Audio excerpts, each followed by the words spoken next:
তাহলে তো আমি পড়বই না, তাহলে আমার সারা বছর পড়তে হবে না।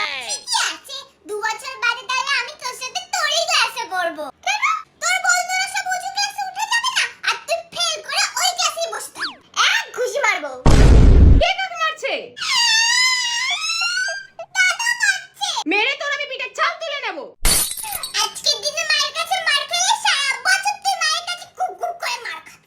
স্নান করে দুজনে নতুন জামাটা পরে নে। নতুন জামা? মানু, তুই আর আমি রাতে পুজো বাড়ি যাব। আমি যাব না।